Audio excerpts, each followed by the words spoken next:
선교회가 중국 정부에 의해서 이렇게 해산이 되고 또 법적인 제재를 받아서 이제 북한에 들어갈 수 없는 이런 형편이 됐을 때 이분하고 연결이 돼가지고 이분이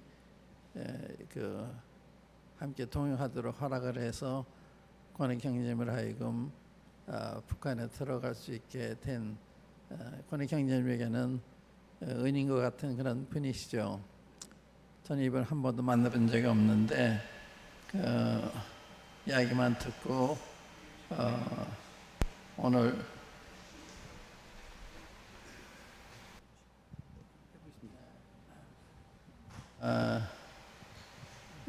오늘 주님께 가셨다고 하는 이런 소식을 들으면서 저로 생각을 했습니다. 저는 과거에 이런 얘기를 들으면 나와는 별 상관이 없는 또 멀리 있는 이런 걸 생각했는데 이게 저한테는 아주 가까이 와 닿는 내 생애도 이렇게 오늘 갑자기 끝날 수도 있겠구나 하는 이런 생각을 하게 됐습니다. 그래서 그러지 않아도 여러분들 뵐 때마다 마지막 여러분들 만나는 시간이 될 수도 있기 때문에 사실은 한 시간이 그 시간을 봐서는 마지막이죠. 왜냐하면 그날 여러분들 증거할 말씀은 다시 증거할 기회를 얻게 되지 아니하고 마지막이 되니까 사실은 마지막이 되기 때문에 제가 주님 앞에 기도할 때 우리 성도 형제 자매님들한테 마음에 박히도록 평생 잊지 못할 그런 말씀을 증거하고 오도록 주께서 인도해 주십시오. 그냥 평범한 얘기를 하고 오면 의미가 없잖아요. 여러분들 마음에 박혀야지. 여러분들 삶을 변화시켜야 되고 그런 말씀이 돼야 되기 때문에 그런 기도를 늘 해요. 올 때마다. 그리고 여러분들이 얼마나 귀한 분들이신가.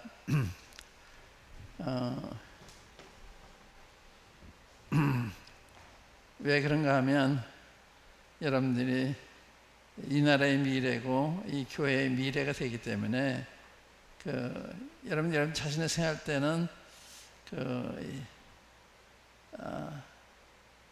보통으로 생각할지 몰라도 사실 한 사람의 가치가 대단한 거죠. 우리가 우리 자신을 주님 앞에 드려졌을 때 주님 어떤 일을 할 수 있느냐 하는 것은 상상을 초월하는 것이기 때문에 여러분들 한 분 한 분이 대단히 중요한 거예요. 모든 그 역사가 이 한 사람을 통해서 일어나잖아요. 예를 들면 아브라함 한 사람을 부르셔서 영적으로 또 혈통적으로 많은 후손들을 낳게 하잖아요. 한 사람. 또 한 사람 모세를 통해서 이스라엘 백성을 구원해 내시잖아요. 그러니까 한 사람이 대단히 중요해요. 또 다윗은 목동이었잖아요. 다윗 한 사람을 통해서 이스라엘 나라를 부강하게 만든 또 대대로 주님 앞에서 어떻게 살아야 되냐 하는 것을 모범으로 보여준 이런 하나님의 마음에 맞는 이런 사람이었잖아요. 한 사람, 바울하는 사람, 베드로라는 사람 대단히 중요한데 오늘도 우리가 이제 공부할 말씀이 이제 베드로에 대한 얘기가 많은데 오늘 9장 30절에 보면 베드로가 가는 곳마다 역사가 일어나요. 베드로가 예루살렘에서 사방으로 돌아다니다가 룻다라고 하는 곳에 가니까 역사가 일어나고 룻다에서 또 요바로 가니까 역사가 일어나고 요바에서 또 가이사랴에 가니까 역사가 일어나고 그래서 우리의 발걸음마다 이렇게 주님이 쓰시면 얼마나 좋을까 그런 걸 제가 생각을 했어요. 근데 이제 31절에 보면 지난 시간에 잠깐 읽고 지나간 건데 31절에 그리하여 온 유대와 갈릴리와 사마리아 교회들이 그 말이에요. 교회들이 평안하여 든든히 서가고 주를 경외함과 성령의 위로로 진행하여 수가 더 많아지니라. 여기 좀 눈에 띄는 게 뭔가 하면 온 유다와 갈릴리와 사마리아. 처음에 예루살렘이 시작했잖아요. 예루살렘은 교회가 있었는데 예루살렘 교회 핍박이 일어남으로 성도가 흩어지면서 온 유다와 사마리아와 다른 이방 나라의 갈릴리에 복음이 퍼진 거거든요. 이게 복음이 점점 하나님의 계획대로 확산되어 나가는 이걸 보잖아요. 놀랍죠? 그러니까 예루살렘은 교회가 있었는데 인천에 성도에만 교회가 있었는데 주의 계획이 인천뿐만 아니라 경기도, 한국 전국에 또 세계에 이렇게 복음을 전하게 있었기 때문에 그 계획대로 주의 복음이 확산되어 나가는 이런 모습, 하나님 계획을 이루어 가시는 이 모습. 그러니까 이제 오늘도 마찬가지죠. 우리가 이렇게 겉을 보면 잘 모르는데 하나님 이 가운데서 당신의 뜻을 이루어 나가시는 거거든요. 내 생애 속에서, 여러분들의 생활 속에서, 또 우리나라에서, 우리나라를 통해서 이루어 나가시는데 이제 그런 걸 보는 게 굉장히 중요하다 이거죠. 그러니까 하나님의 계획을 알아야 그 계획대로 전개되는지 하는 것을 확인할 수가 있잖아. 우리 1장 8절에 보면 성령이 너에게 임하시면 너희가 권능을 받고 예루살렘과 온 유대와 사마리아와 땅까지 내 증인이 되리라. 그 하나님의 계획대로 전개돼가는 그걸 좀 보는 게 중요한 거예요. 그러니까 역사를 하나님 운행하신다, 주도해 나가신다, 진행해 나가신다. 우리 생애도 마찬가지예요. 우리 생애도 내가 내 삶을 사는 것 같으면 주님 우리 생애를 인도하세요. 자문에 보면 우리가 마음의 무엇을 경영할지라도 발걸음 인도하시면 하나님이다. 그래서 우리가 어떤 이사를 한다든지 직장을 옮겨야 되는 이게 다 주님의 섭리 가운데 있는 거예요. 우연한 게 아니에요. 그것을 주님의 뜻 가운데 생각을 하면 굉장히 놀라운 거죠. 주님이 왜 나를 이 동네를 이사하게 하실까? 왜 직장을 여기로 가져가셨을까? 이런 등등 모든 것이 다 하나님 계획 속에서 이루어지는 일이기 때문에 그런 시각으로 보면 대단히 놀라운 거예요. 근데 우리는 그렇게 생각은 안 하잖아요. 그냥 물결 치는 대로 이리 갔다 저리 갔다 하는 것처럼 그렇지 않아요. 여기 이제 여기 그리하여 하는 것이 이게 지금 일이 진행이 되고 있는, 그래서 그리하여 온 유대와 갈릴리와 사마리아 교회들이, 이게 이제 교회가 그랬는데 이게 복수의 교회들이 평안하여 든든히 서가고, 그러니까 지금 한 교회만 아니라 온 유다에 있는 교회들, 또 갈릴리에 있는 교회들, 사마리아에 있는 교회들이 평안하고 든든히 서가고 있는, 얼마나 듬직해요. 저희 성도교회가 든든히 서가고 있으니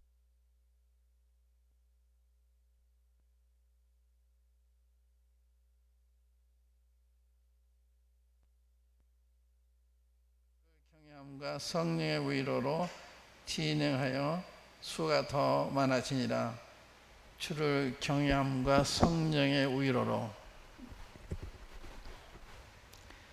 그러니까 성령의 역사는, 정상적인 사람의 특징은 하나님을 경외하는 거예요. 경외하는 거.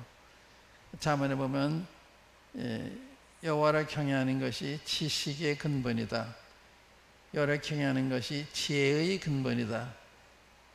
그러니까 그 하나님을 경외하는 것이 이게 사람이 뭐를 안다고 하는 것의 시초라는 거예요. 그러니까 하나님을 경외함이 없는 사람은 지식이 없는 사람, 지혜가 없는 사람, 이렇게 되는 거잖아요. 그러니까 정말 뭘 깨달았다고 하는 사람, 인생을 아는 사람, 하나님 말씀 아는 사람은 그 결과가 뭐냐? 하나님을 경외하는. 하나님이 누구신지 알아야 경외가 되잖아요. 근데 이게 하나님이 살아 역사하시니까 하나님이 그 육안에 보이는 것처럼 경외하게 되는, 그러니까 함부로 사는 게 아니죠. 하나님의 뜻인가 아닌가, 하나님의 인도하심을 받으며 살려고 하는 이런 태도, 하나님의 경외가 성령의 위로로, 성령의 이름이 보혜사잖아요. 보혜사가 영어로는 comforter, 또 helper, 또 어떤 때는 그 advocate, 변호하는 분, 위로하는 분, 도와주시는 분, 변호사, 성령이 그러시거든요. 그래서 성령 이름 자체가 위로하시는 분이에요. 위로. 그러니까 성령이 역사하는 사람은 다른 사람을 위로하는, 본인이 위로받을 뿐만 아니라 다른 사람을 위로하는 이런 것을 나타내는 거죠. 이렇게. 그러니까 성령이 역사한다고 하는 것이 그렇게 우리의 삶에서 나타나는 거예요. 남을 세워주고 위로하고 도와주려고 그러고. 왜냐하면 성령의 열매가 사랑과 희락과 화평과 이런 거기 때문에 우리 마음을 지배할 때 이제 그런 현상이 나타나는 거죠. 그러니까 성령의 위로라는 말이 너무나 좋은 말씀이죠.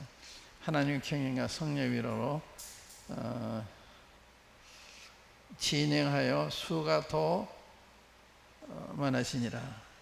이 사도인 특징은 점점 번성해가는, 지역계든지 한 지역의 교회들이든지 점점 번성해가는, 지금의 특징은 점점 축소해가는, 어느 곳에 가면 젊은 사람들이 없고 노인들만 있어서 노인들이 돌아가시면 끝나는 거예요. 제가 오면서도 이소영자님한테, 이소영님은 천간 모임이 좀 어떠냐 그랬더니 노인들만 있대요. 몇 명 안 모이는 거예요. 아마 수백 명 모이던 모임인데 그렇게 되는 거예요. 그러니까 교회는 어린이들이 있어야 되고 학생들이 있어야 되고 청년들이 있어야 되는데 중년과 노인들만 있으면 그분들 가면 이제 끝나는 거예요. 그래 서구교회들이 그래서 한때는 큰 번성한 교회였는데 텅텅 빈, 제가 그런 거 많이 봤어요. 독일에서 보고 영국에서 보고 한때 그렇게 번성했는데 그렇지 않은,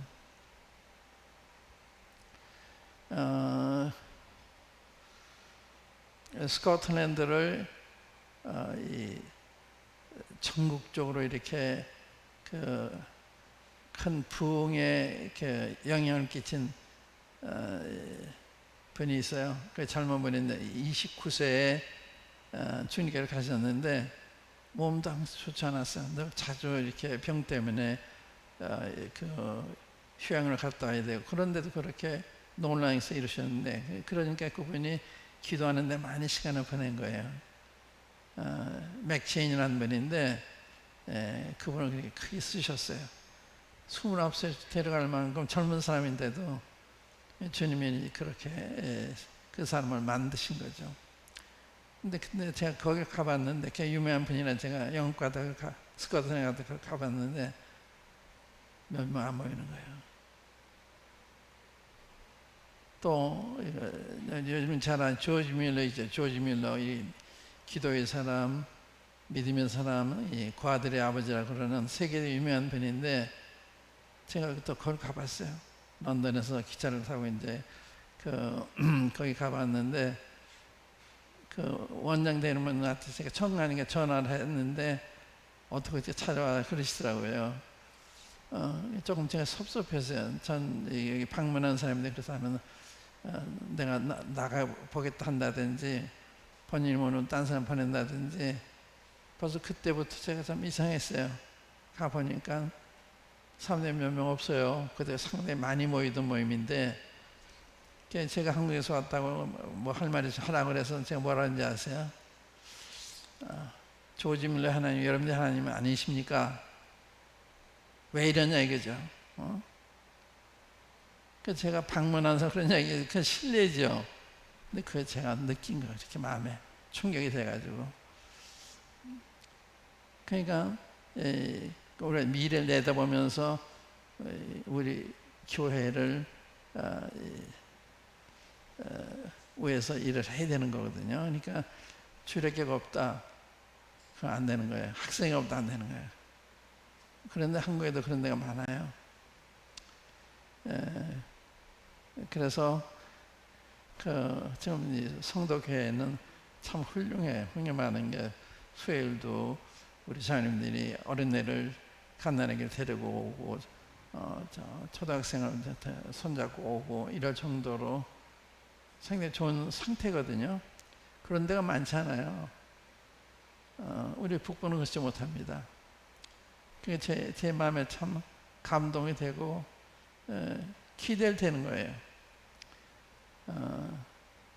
그래서 이게 주를 경향과 성령의 위로로 진행하여 그 수가 더 많아졌다. 그 침체라는 건 뭐냐? 잘하지 않는 게 침체잖아요. 침체는 탭으로 의미하는 거예요. 계속 번성해야 되거든요. 영적으로나 또 숫자적으로나. 근데 여러분들이 지금 그런 방향으로 가고 있기 때문에 참 좋고, 그걸 생각하시면서 여러분들이 내가 교회를 위해서 할 일이 뭔가. 여기 베드로 보면 베드로의 그 발자국이 옮겨질 때마다 역사가 일어나요. 조금 전에 말씀드린 대로 예루살렘에서 루타는 예루살렘에서 서북쪽으로 가는 곳인데 거기 갔는데 거기서 한 중국인들을 만나요. 주님의 능력으로 그를 고쳐줬으면 한 사람 믿어요. 근데 거기서 요빠가 있어요. 요빠 오늘날 자파인데 요빠의 해변가인 도시인데 요빠에 에서 거기 루디아가 아니라 저 도로 가는 자매가 있는데 그 자매가 주님께로 갔어요.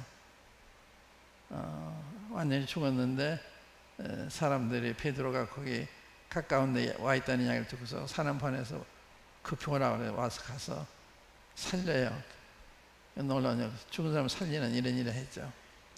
또 요빠에 있을 때 또 가이사랴에서 코넬료가 사람 보내서 또 오셔달라고 그래가지고 와서 이방인 전도가 시작이 되고 권역사가 일어나고 이렇게 베드로에 가는 곳마다 역사에 이런 걸 보면서 나 뭔가 이런 생각을 하게 됐어요. 이렇게 참 놀랍잖아요. 그러니까 그 주님의 손에 이끌림 받는 그런 삶을 산다고 하는 것이 굉장히 참 복된 거죠. 가는 곳마다 열매를 맺히니까. 이런 말씀할 때 이걸 이제 성도 모임에 이렇게 비춰가면서 우리 모임도 이런가 어느 점이 부족한가 이런 거 생각하는 거예요. 그냥 역사를 보는 게 아니라 이 거울이 돼가지고 우리 자신을 보면서 교훈을 받는 거죠. 그런 점이 굉장히 중요한 면을 우리가 보는 거예요. 그리고 주님이 역사하시는 걸 보는 건데 그 다음 보세요. 32절 때 그쯤에 베드로가 사방으로 두루 행하다가 룻대에 사는 성도들에게도 내려갔더니 거기서 애니아라 하는 사람을 만나매 그가 중풍병으로 상위에 누운 지 8년이라. 베드로가 그러되 애니아야 예수 그리스도께서 너를 낫게 하시니 일어나 내 자리를 정돈하라 한데 곧 일어나니 룻다와 샤론에 있는 사론에 사는 사람들이 다 그를 보고 주께로 돌아가니라. 베드로가 사방으로 두루 다니는 어디로 갔어요? 성도들이 있는 데 간 거예요. 성도들이. 제가 이제 여행을 많이 하는 편인데 제가 가면 어디 가요? 성도들이 있는 데 가는 거죠. 성도들이.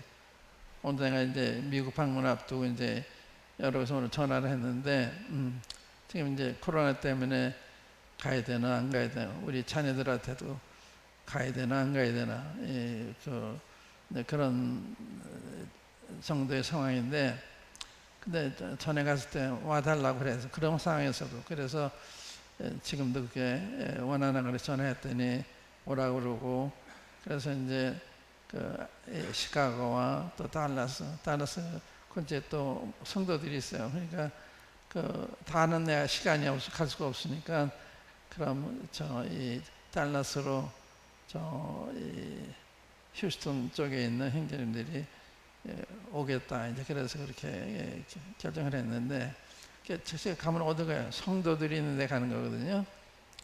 여러분들 가시면, 여행을 가셔도 성도들이 있는 데 가시면 좋아요. 교회가 있는 곳. 이사를 가셔도, 직장을 가셔도 그런 걸 먼저 생각하셔야 되는 거예요. 좋은 모임이 있는지, 직장 결정할 때는 그런 걸 고려해서 결정하면 좋은 거죠. 내 영혼을 돌아보는 거니까. 성도들을 갖다, 그러니까 주님 쓰시잖아요. 거기에서.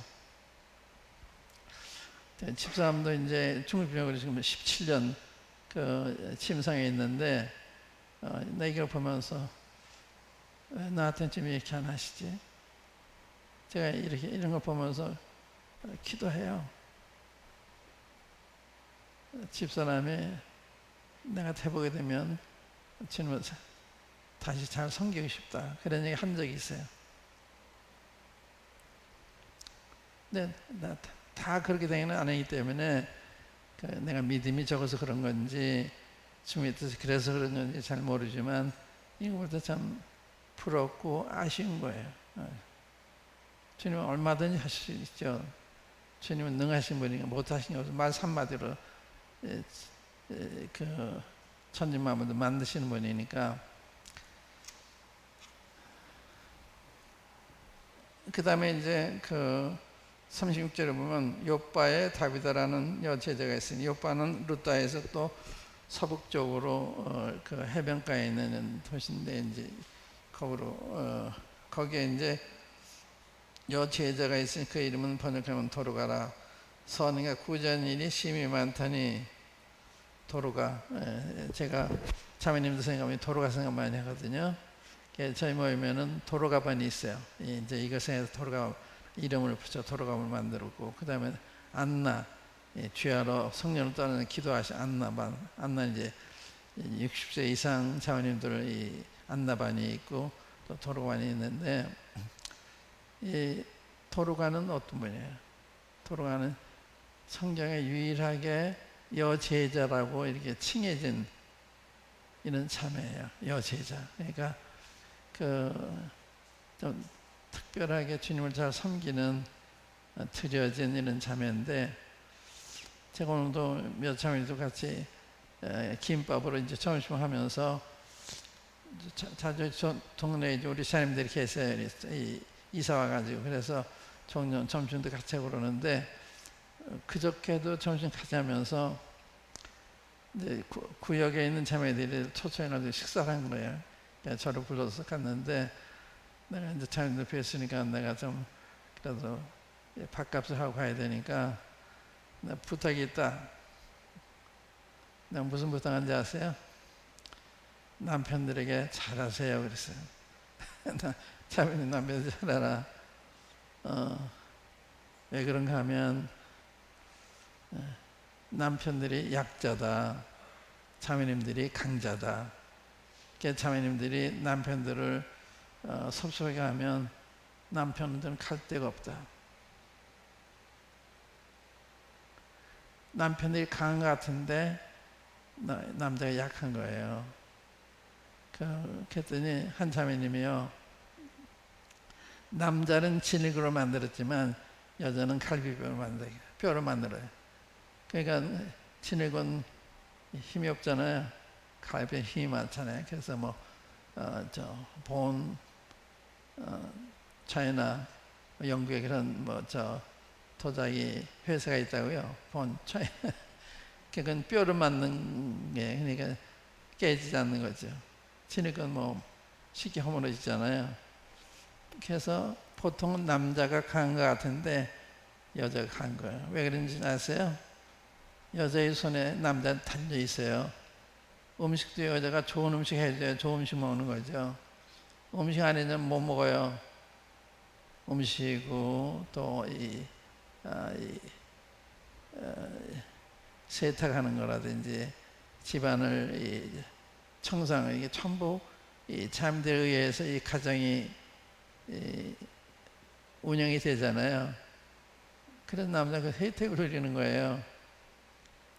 그래서 남자들은 이걸 감사해서 돌아와서 얼마나 수고했냐 그래야 되는데, 남자들은 또 그 여자의 수고를 몰라요. 여자들이 가정에서 그 식사 함께 하는 것도요 큰 고민이에요. 왜 그런가 하면 똑같은 거 해줄 수가 없으니까, 너 오늘 저녁에 뭘 해야 되나, 내일 아침에 뭘 해야 되나, 이게 우리 자매들의 고민이라. 수도꼭지 틀면 물이 나오는 것처럼 남자들은 생각하잖아요. 그죠? 때가 되면 바꿔다 주겠지. 여자는 그거 아니에요. 고민하는 거예요.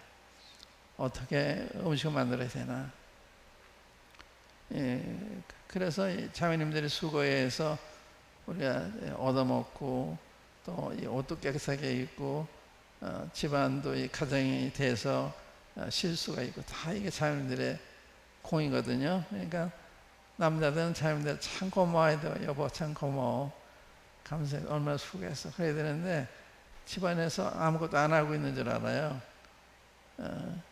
자기만 밖에 나가서 이렇게 수고하는 생각하는데, 사실은 여자하는 일이 더 어려운 일일 수 있어요. 여자 역할이 아기도 길러야죠, 집안 청소도 해야 되죠, 음식도 만들어야 되죠.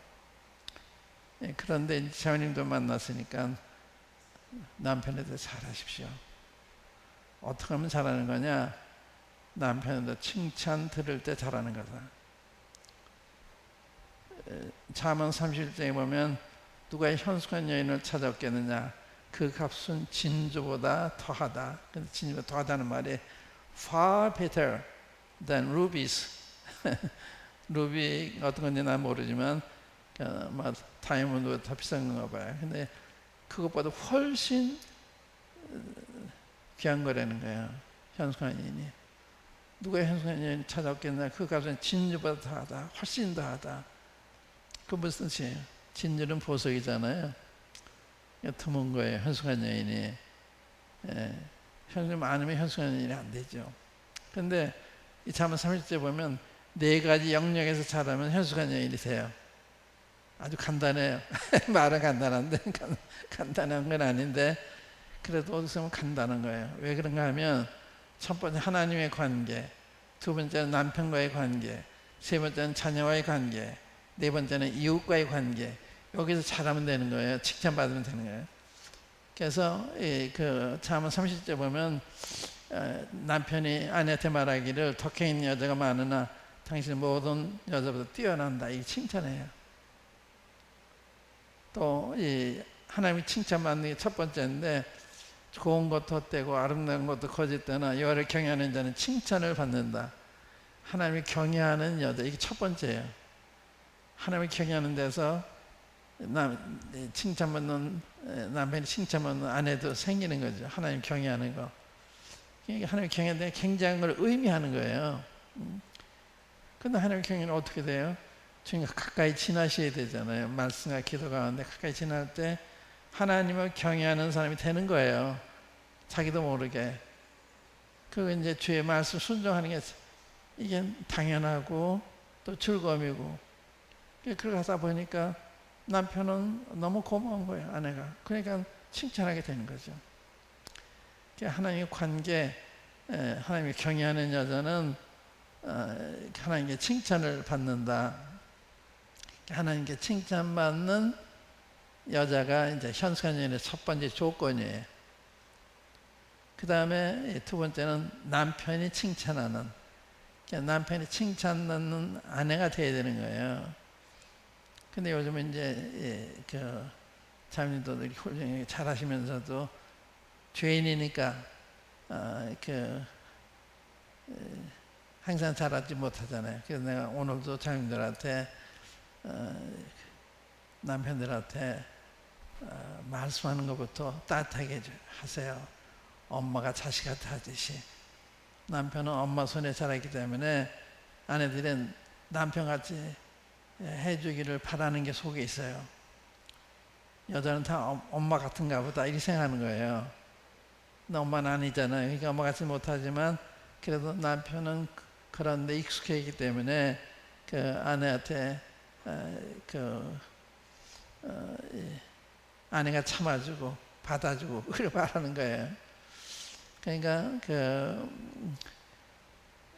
자매님들은 감성적이기 때문에 말이 어떨 땐 날카로워요.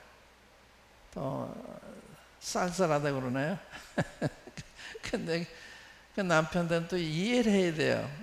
남자는 여자 감성적이기 때문에 감정 조절을 하기가 좀 쉽지가 않아요. 이 감성이 예민해질 때 많이 있거든요. 생리할 때, 임신했을 때 굉장히 그때는 그 감성이 예민해지기 때문에 정신 이상자처럼 취급하려는 거예요. 그만큼 그렇지만 남자는 애기 낳은 적도 애기 가져본 적 없고 그러니까 그런 여자의 사정을 잘 모른다고요. 그러니까 내가 이제 결혼 주례 부탁받아서 결혼 주례 하기 전에 두 사람 불러가지고 결혼이 뭔지 아냐, 결혼이 쉬운 것 같아 쉬운 게 아니다. 그래서 결혼에 대한 얘기를 해요. 결혼이 어떤 건지, 어떻게 하면 행복한 결혼, 성공적인 결혼 할 수 있는지. 그때 하나님 관계가 첫 번째다. 왜 그러냐? 하나님의 형상대로 지어졌기 때문에 하나님 같이 살도록 만들어져 있는 게 인간이다. 하나님과 같이 살도록. 그러니까 하나님 관계가 잘못되면 마음이 채워지지 않는다. 예를 들면 성령이면 사랑인데 그 사랑이 없는 거예요. 인간의 사랑은 이기적이에요. 다분히 이기적입니다. 그렇게 싸우는 거예요. 이기적이기 때문에. 어머니 사랑은 이기적이 아니에요. 어머니는 이타적이잖아요. 그러니까 이 죄인에게서 나오는 건 다 이기적이에요. 사랑도 이기적이에요. 근데 성령이 충만하면 다른 거예요. 그런 사랑이 나를 지배하는 거예요. 마치 원수도 밉지가 않은 거예요. 그러니까 주님 십자가에서 못 박히시고 사람들한테 조롱과 이런 그 비정한 대우를 받으실 때도 아버지요, 저들 용서해 주세요. 몰라서 그러니까 그러시잖아요.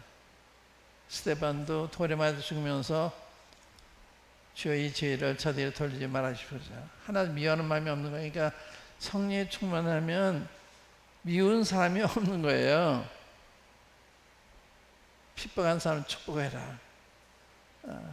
너희들 악하게 하면 선대하라. 그거 우리 힘으로 안 되죠. 그러나 성령 충만 저절로 되는 거예요. 저절로. 그러니까 그리스도인의 삶은 결혼 생활을 포함해서 성령님의 도움으로 살도록 되어 있는 거예요. 내 힘을 실으면 안 돼요. 내 본성은 이기적이기 때문에, 악하기 때문에. 그래서 사도 바울이 고민하잖아요. 그 로마서 7장에 내가 원하는 선을 행치 못하고 원치 않는 악을 행한다. 오라는 곤고한 사람이다. 이 사람의 몸에서 누가 나를 건져내라. 그러지 않아요. 근데 성령 역사하면 우리를 사랑하신 이로 말미암아 우리가 넉넉히 이긴다. 그게 승리예요. 주님을 사랑하시는 말미암아 그분이 나를 도와주시면 넉넉히 이기는 거예요. 그러니까 그리스도의 삶은 내 노력을 하는 게 아니라 성령의 감동을 받아 살기 때문에 놀라운 거죠. 교회 생활도 마찬가지예요. 그러니까 그것이 훈련이 안 되기 때문에 교회 생활이 어려운 거예요. 가정 생활도 어려운 거예요. 그러니까 성령이 충만하지 않고는 결혼 생활도 안 되는 거예요. 그러니까 성령의 충만 이게 기본이라 기본. 근데 이걸 잘 안 가르치잖아요. 그저 말씀 가르치 이렇게 해야 된다 저렇게 해야 된다 누가 모르나요? 아는데도 안 되는 거죠. 근데 성령님은 우리가 파워를 주신 거예요. 파워. 성령의 사랑의 파워. 환난 중에 기뻐하는 파워. 이런 게 성령으로 말미암는 거거든요. 그게 중요한 거예요. 그러니까 이 성령과 가까운 친밀한 관계 속에 사는 것이 기본이에요. 사람이 구실하려면 성령이 충만해야 돼요. 그렇지는 안 돼요. 근데 대개 사람은 종교적이에요. 종교심이 있어가지고 잘하려고 그러는데 안 되는 거죠. 자기 남편 하고자 하지 않는 아내가 누가 있게 다 순종하고 싶고 또 남편 아내를 사랑하고 싶은데 안 되는 거예요. 그게요. 성령이 충만하면 이게 되는데, 그러니까 그리스도인의 삶은 결혼 사람 포함해서 성령님의 충만에 없으면 안 되는, 성령의 충만하는 말은 성령의 지배를 받는, 너는 술 취하지 말고 성령의 충만을 받아라, 그런 말씀 있잖아요. 그러니까 술에 취하면 술김에 사람이 딴 사람이 되잖아요. 성령의 충만은 그런 거예요. 그러니까 그 주님의 관계를 잘 유지하면 자기도 모르는 사이에 그렇게 되는데, 이 성령의 충만은 그렇게 막연한 게 아니고 이렇게 생각하시면 돼요. 밥을 먹으면 힘이 생기죠. 밥 먹자고 힘이 생기잖아요. 하나님 말씀이 이걸 먹으면 힘이 생기는 거예요.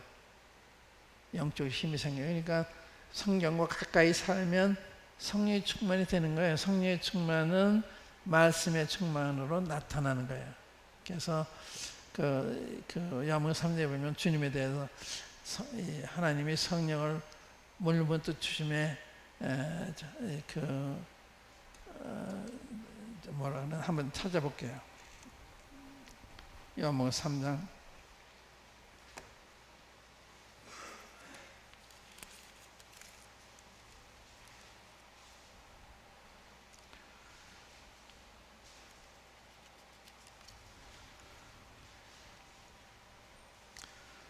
34절에 보시면, 야고보 3장 34절, 하나님이 보내신 이는 하나님의 말씀을 하나니 이는 하나님이 성령을 한량없이 주십니다. 하나님 말씀하는 거예요. 그러니까 성령이 충만하는 건 하나님 말씀 충만하는 걸 의미하는 거예요. 그러니까 성령 읽지 않고 성령의 충만을 기대하면 안 되는, 밥 먹지 않고 배불러지기 원한다, 힘을 얻기 원한다는 건 똑같은 거예요. 그러니까 성경을 읽고 묵상하면 우리 마음이 충만해지도록 돼 있어요. 그러니까 성경 읽었을 때 아니가 상당한 차이가 있어요. 내 마음이. 그러니까 성경 읽고 묵상하고 또 주님 앞에 필요한 기도를 하고, 이럴 때 우리가 성령의 충만을 누리게 되는 거거든요. 이게 신비한 게 아니라 실제적인 거다. 성경 읽을 때 성령이 충만해지는. 그래서 하나님 관계가 원만해야 사랑 구실할 수 있다. 남편 구실할 수 있고, 아내 구실할 수가 있고, 아버지, 어머니 구실할 수가 있는 거예요.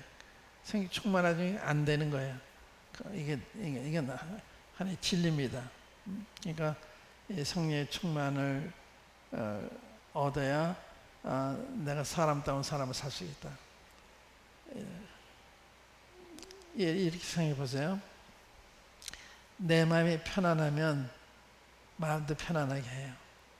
태도도 편안하고 행동도 편안해요. 내 마음이 불안하면요, 말도 불안하게 해요. 태도도 불안하고 행동도 불안하게 행하고 그렇잖아요. 그런데 내 평안이 뭐예요? 평안이 성령의 열매라.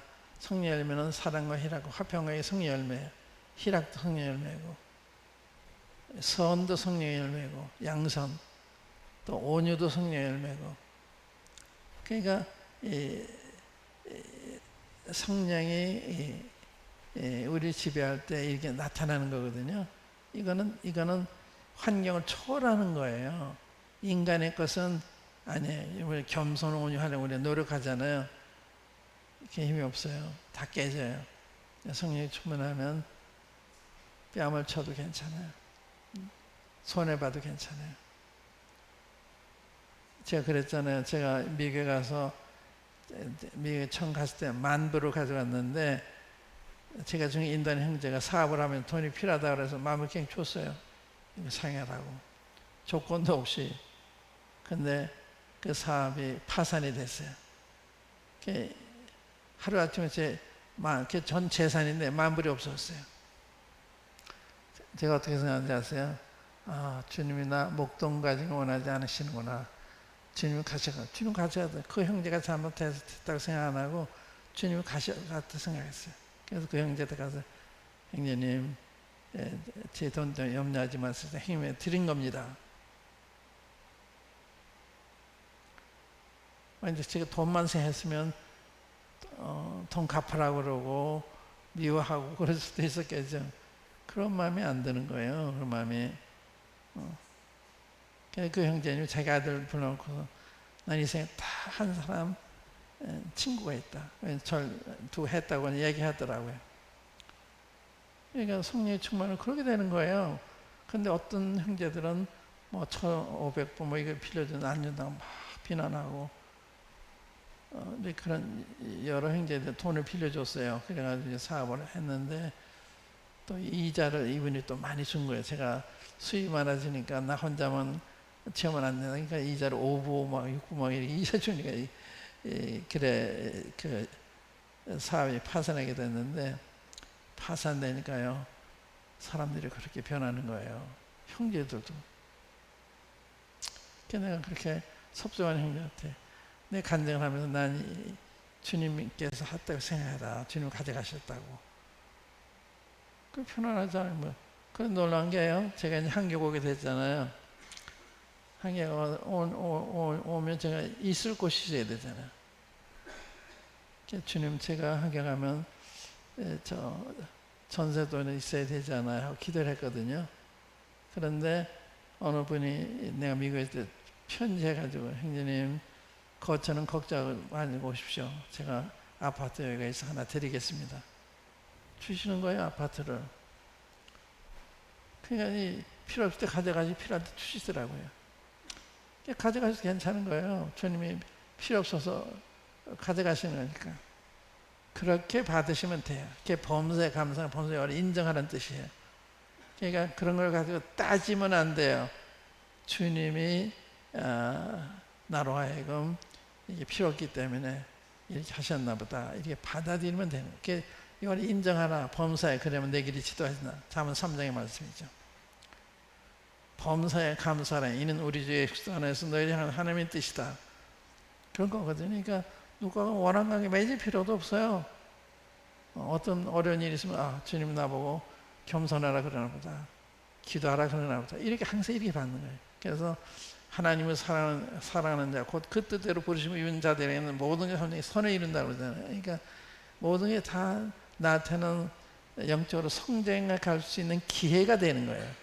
일단 훈련 받는 거라, 연단을 받는. 그래서 남편과의 관계, 사랑의 관계가 원만해야 남편과의 관계도 원만해요. 부부가 이제 불화가 생기면 먼저 생각해봐야 하는 거예요. 하나님의 관계라 생각해봐야 됩니다. 하나님 관계가 잘못되면 부부관계 잘못되는 거예요. 인간관계도 다 잘못되는 거예요. 그러니까 하나님의 관계가 회복이 돼야 부부간의 관계도 회복이 되고 대인관계도 다 회복이 되는 거예요. 원래 거기 있어요. 그게 기본이에요. 그게 진리입니다. 그러니까 하나님을 떠나서는 제대로 살 수가 없어요. 근데 자식들한테 또 자식들이 일어나나 어머니를 살해한다 그랬어요. 감사하는 거죠. 어머니 참, 우리 어머니 참 훌륭하셔. 어머니 하는 모든 말씀하는 거나 다른 사람 대하는 걸 볼 때 어지시고, 그런 걸 보는 게 애들이 감동이 되는 거예요. 애들한테도 인정을 받는 거죠. 또 이웃 사람들도 저 집 아주머니는 참 훌륭하셔. 이렇게 사람들한테 모두 자비롭고 또 선대하고 그러니까 교만하지 않고, 이렇게 다 사람들 다 보는 거예요. 주위 사람들 안 보는 거 다 보고 있어요. 저는 어느 아파트로 이사간 한 일주일 안 됐는데 그 사이에 제가 문방구 갔는데 벌써 저를 알고 있더라고요. 놀랐어요. 그리고 이제 이 아파트에서 이렇게 엘리베이터 타고 올라다니는 데 보면은 몇 층인 누구나 알고 있어요. 그 할머니 몸이 아프실 때 지금 어떠세요? 이렇게 인사하는 거예요. 사람들이 다 보고 있어요. 못 보지 않아요. 다 보고 있어요. 그렇기 때문에 우리 행동을 굉장히 조심해야 되는 거죠. 사람들이 보든 안 보든 주님 앞에서 정직하게, 진실하게, 겸손하게 행동이 참 필요한 거죠. 잘못됐으면 미안합니다. 사과를 하고.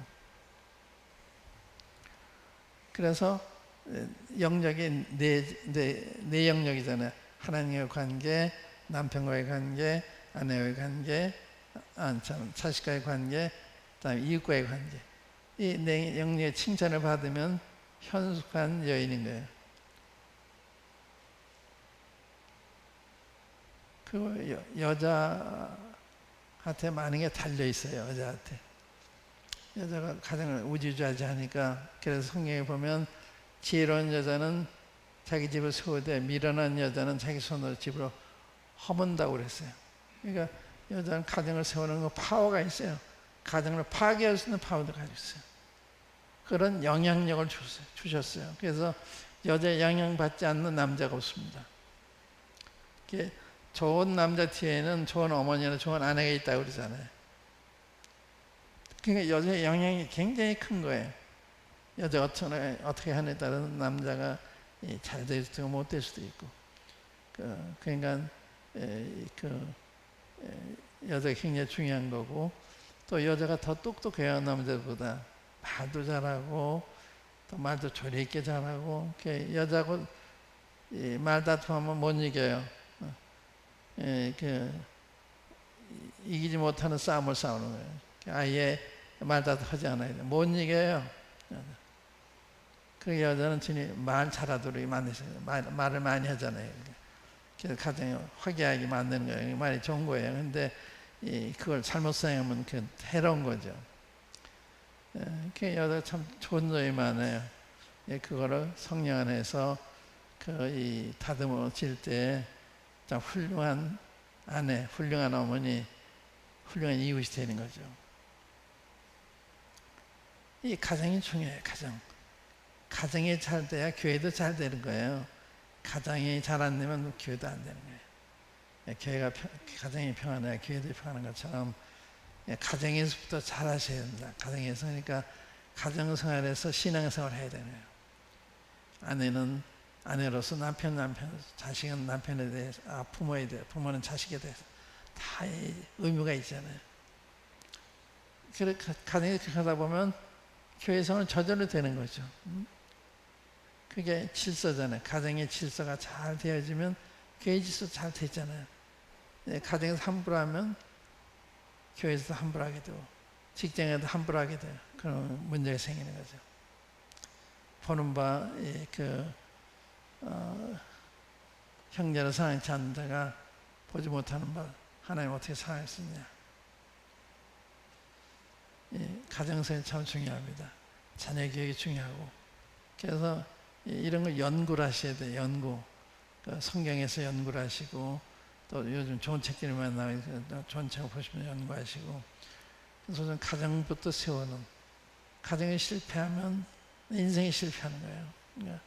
그러니까 가정이 잘 되도록 내가 깨어서 가정을 돌아보는, 오늘 제가 10번 보니까 내가 행위 완전하여 내 집안에서 행하리이다. 내 행위 완전, 집안에서 행위 완전해서 행하겠다. 그래서 가정생활부터 잘하세요. 그러면 교회에서 다 나타났잖아요. 저는 이렇게 보면 참 훌륭한 분들이 많더라고요. 1시간 전에 와서 다 교회를 돌아보고, 내가 놀래요. 그리고 일찍도 와서 이렇게 교회에서 한 일을 찬다든지, 제가 감동을 받아요. 그런 거. 나는 그래, 주위에 있는 사람들 성도교 한번 와봐라. 내가 그러거든요. 제 눈에는요, 여기 만드는 모든 게 다 여러분들의 믿음을 보여주는 거예요. 여기 성경구절 적어놓은 거라든지, 밖에 이렇게 복의 말씀을 써놓은 거라든지, 이게 그냥 붙어 있는 게 아니에요. 살아있는 믿음의 표현이거든요. 장식을 하는 게 아니에요. 여러분의 믿음이라고 해요. 그러니까 그런 거 보면 난 그런 거 참 감동이 되는데, 어떤 사람들은 보고도 감동을 못 느끼는 거야. 나는 어느 교회 가서는 다 거기 창집이 다 있어요. 그럼 다 배우기 원해서 사진 찍어가지고 오고 그러는데, 그러니까 여러분들이 이렇게 가만히 있는 것 같아도 여러분들이 말씀하고 있는 거예요. 말씀하고 있는 것이고. 그래서 오늘 제가 말씀드린 것은, 여기 도르가가 선행과 구제인 일이 심히 많았다 그랬죠. 이게.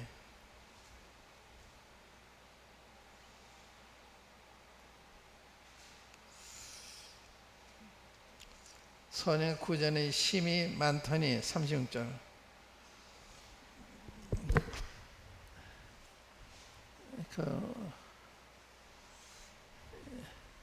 제가 제 아내 자랑 좀 할게요. 저는 교원자이기 때문에 자랑하는 건데, 제가 처음 결혼했는데 집사람이 이런 얘기 하더라고요. 사람은 그 자체가 귀한 것이 아니에요. 그래서 가만히 생각해보면 참 그만이더라고요. 사람이 있기 때문에 귀한 거래요. 그 사람의 어떤 지위나 배경 때문에 귀한 게 아니라 사람이기 때문에 귀하다 이거예요. 그러니까 모든 사람한테 귀하게 여기는 마음이 제게 생긴 거예요. 그래서 장애인이든지 못 배웠든 상관이 없는 거예요. 사람이 귀한 거예요. 그분이 그렇게 된 거는 환경이 그래서 그렇게 된 거지. 제가 주님의 종으로서 사람을 차별하면 안 되잖아요. 제 아내한테 배운 거예요.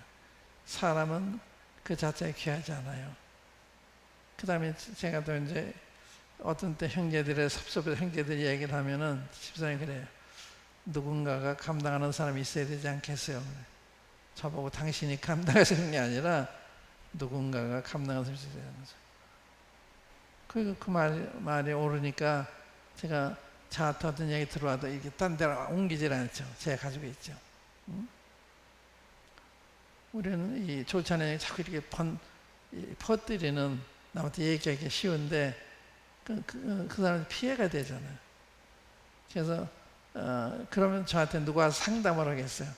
자기 비밀을 상담했는데 그걸 다 퍼뜨리면 그 상담하는 사람은 상담받은 이야기는 남한테 얘기를 안 한 거거든요. 제 아내한테 배운 거예요. 누군가 감당하는 사람이 있어야 되지 않겠어요?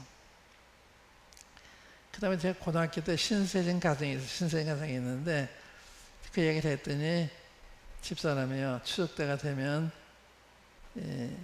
찾아가세요. 매년 찾아갔어요. 과일 한성제에다가 이제 용돈 10만 원 해서 드리고 그랬는데 제 고등학교 다닐 때 이제 그 가정의 의지하고 제가 살았는데 그 다음에 이제 제가 결혼하고 이렇게 장성했으니까 아주머니 돌아가셔 아저씨만 계시는데 이 아들 집에인가 계세요. 혼자 이렇게 계시더라고요. 그래서 그분을 찾아가는데 그랬더니요 그 큰아들이 저보고 형이라고 그러는데 그러니까 제 얘기만 들은 거죠. 언젠가 저희 교회 찾아왔어요. 아무 연락도 없이 수련해가지고 내가 깜짝 놀랐어요. 그러니까 우리 형이 어느 교회 다니기 때문에 그렇게 자기 아버지한테 잘할까 그렇게 생각한 것 같아요. 그게 다 제 아내가 제가 신세사는 제가 해야 되잖아요. 근데 집사람이 축되면 되면 가족에 서두르는 거예요. 그래서 과일 한 상자에 10만 원씩 드리고 몇 년 계속 제가 집사람 아프면서 그게 중단이 됐는데 그게 다 여자의 영향이라. 여기 선행과 이 구자는 힘이 많더라. 그래서 이 돌가 갑자기 병들어 죽었잖아요. 그럼 과부들이 많이 울어요. 무슨 뜻이냐? 참 아까운 분 같아. 아까운 분. 그래서 우리 세상 떠나는데 사람들이 아까워야 되잖아. 더 우리 곁에 있었으면 더 좋을 텐데 아까워하는.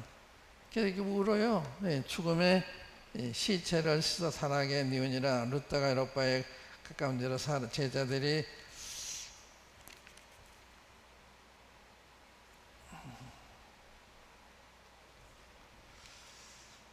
베드로가 거기 있으면 듣고 두 사람을 보내어 지체물 오고 간청하니 베드로가 일어나 저희와 함께 가서 이름에 저희가 데리고 타락에 올라가니 모든 과부가 베드로의 곁에 서서 울며 도로가가 저희와 함께 있을 때 지은 속옷과 겉옷을 다 내어 보이거늘. 그러니까 의지할 것 없는 무위탁인들을 돌아보고 이렇게 요즘 독거 노인들 많잖아요. 이런 과부들을 돌아본 거예요. 옷을 지어서 음식도 해서 갖다 주고 그랬겠죠. 그러니까 이 과부들이 오는 거 딴 생각 온 게 아니라 과부들이 온 거예요. 그리고 이 자매님이 살아계실 때 이런 걸 해서 우리가 갖다 주던 분입니다. 아마 이렇게 얘기했던 것 같아요. 그래서 이 미국에는 이런 교회 자매님들이 이런 뭐 재봉을 가지고 헌옷 이렇게 붙여가지고 뭐 담요도 만들고 뭐 그래가지고 선교지를 보내고 해요. 그런 것처럼 우리 자녀들이 이게 좋은 본이죠. 선의가 구전에 심이 많더니 그분이 갔을 때 참 아까운 분 더 있었으면 좋은데 사람이 아쉬워하는 우리의 삶이 되면 참 좋겠죠. 더 우리 곁에 있으면 좋을 텐데. 이 도르가가 그런 분이었어요. 근데 주님이 살리시잖아요. 놀라운 얘기는 보통 특권이 아니죠. 베드로 와서 다시 부활시키는데 그러니까 또 여러 사람이 믿어요. 이게 베드로 지금 쓰시는 거잖아요. 이렇게. 이게 반드시 이런 방법을 쓰는 게 아니라 다른 방법으로 오히려 하는 데 사용할 수도 있고 여러 면으로 우리를 사용할 수 있잖아요. 그래서 우리가 이제 이런 말씀 보면서 본받아야 될 게 많아요. 주님 쓰임 받는 게 참 이게 복된 거라고나. 이건 영원히 남는 거거든요. 영원히 남는 거. 저에게 한 형제님이 있어요. 김포에 사시는데 그분이 대게 큰 새우 음식점을 해요. 큰 새우. 아마 이달 말부터 시작할 거예요. 그래서 한 3개월 동안 이제 하는데 새우가 비싸잖아요. 근데요, 마지막 2주쯤에는 교회에서 다 불러서 대접을해요. 그 비싼 걸. 우리 다른 모임 사람들도 이렇게 CTI 직원들을 초청한다든지 거기 온 학생들을 초청한다든지 대접하기 좋아요. 그렇게 해요. 근데 그분이 빚이 많아요. 빚이 많은데도 그렇게 해요. 그러면서 하는 말이 이게 남는 장사입니다. 그래. 이게 성도 좁다는 게 남는 장사다. 맞는 말이죠. 그래서 한 번은 인천에서 전국 장로 수행 하는데 그 형제님 와가지고 이제 다 끝나가 돌아갈 때 점심을 준비했으니 오셔서 잡수가라고. 그래서 점심 대접하는 전국에 장로들 100여 명 될 거예요. 우리 교인이 오면 또 몇백 명이죠. 몇백 명 와서 대접한다고요. 그게 다 선행이죠. 선행. 남 주기 좋아하고 그게 주님 마음을 많이 닮은 거죠. 이게 남한테 주기 좋아하는 이렇게. 그리스도인이 이기적이 되면 안 돼요. 이타적인 사람. 늘 남한테 내가 주기 좋아하는 이런 사람이 돼야 되는 거거든요. 그게 그리스도인다운 거예요. 오늘 이렇게 공부를 하고요. 오늘 여덟 마음이 박힌 말씀이 뭔지 모르겠는데 교회적으로 이 주를 경외함과 성령 위로 그 수가 더욱 많아졌다. 하나님을 경외하는 거. 그가 우리 삶 속에서 일어나면 그렇죠. 아름다운 게 하나님을 경외하는 사람. 말도 함부로 하지 않고 말도 덕스럽게 하고 쓸데없는 말 안 하고 그래서 교회적으로 참고할 게 있고요. 또한 자매님들 특별히 여기에 참가반에 있고 또한 베드로 통해서 주님의 인도를 받는 것, 주님의 쓰임을 받는 게 얼마나 축복된 건가 하는 걸 배울 수가 있고요. 그러니까 어떻게 하면 나도 이렇게 쓰임을 받을 수 있나 이런 생각을 해보시면 좋겠죠. 한번 기도하십시다. 아버지 하나님, 참 주님의 인도를 받는 베드로의 삶과 또한 도로가의 삶을 통해서 참 교훈을 받습니다. 아버지 하나님, 각 사람의 필요를 따라 말씀해 주셔서 성도교회가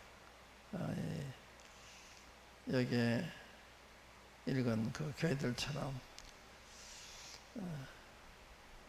든든히 서갈 뿐만 아니라 주님의 역사심이 많이 나타나게 해 주시기를 바랍니다. 주의 이름으로 해석해 주시기 바라며, 또 우리 성도들 가운데 연약한 성도들을 돌아보게 하시고 기억하게 하시고, 특별히 베드로 형제가 안과 수술을 받아야 되는 이런 진단을 받았습니다. 아버지, 그가 주님을 의지하고 사람에게 그 눈을 우연 수술을 맡기기로 했사오니 자비하신 주님, 주님이 주관하셔서 수술이 성공적으로 잘 되게 하사 우리 형제의 눈을 건강하게 회복시켜 주시기를 바랍니다. 이외에 오늘 시간 가운데 성도들이 기억해 주시고 서로가 위로가 되게 하시고 도움이 되도록 도와주시기 바랍니다.